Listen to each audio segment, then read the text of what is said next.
ত্রয়োদশ জাতীয় সংসদ নির্বাচনে প্রথমবার প্রবাসীরা পোস্টাল ব্যালটে ভোট দিচ্ছেন। বিপুল সংখ্যক নিবন্ধনের ফলে অনেক আসনে জয় পরাজয়ের সমীকরণ বদলাতে পারে। নির্বাচন কমিশন বলছে, প্রবাসী ভোট সুষ্ঠু এবং স্বচ্ছভাবে গ্রহণ ও গণনার জন্য সব প্রস্তুতি সম্পন্ন করা হয়েছে।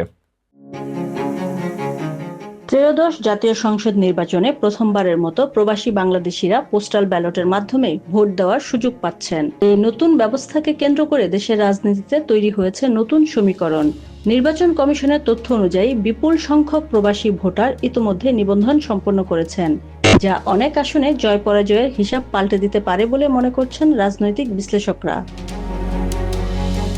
অতীতের নির্বাচনের ফল বিশ্লেষণ করলে দেখা যায়, বহু আসনে জয় পরাজয়ের ব্যবধান ছিল মাত্র কয়েক হাজার ভোট। সেই প্রেক্ষাপটে যেসব আসনে 10 থেকে 16 হাজার পর্যন্ত প্রবাসী ভোটার নিবন্ধন করেছেন, সেখানে এই ভোট হয়ে উঠতে পারে গেম চেঞ্জার। ফেনী 3 আসনে সর্বাধিক 16 হাজারের বেশি প্রবাসী ভোটার নিবন্ধন করেছেন। এরপর চট্টগ্রাম 15, কুমিল্লা 10, নোয়াখালী 1 ও নোয়াখালী 3 আসনেও প্রবাসী ভোটারদের সংখ্যা উল্লেখযোগ্য।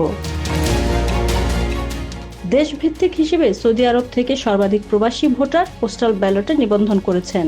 এরপর রয়েছে মালয়েশিয়া ও কাতার। বিশ্লেষকদের মতে, প্রবাসীরা দেশের রাজনীতি সম্পর্কে সচেতন এবং নিজ নিজ এলাকার প্রার্থীদের কর্মকাণ্ড তারা নিয়মিত অনুসরণ করেন।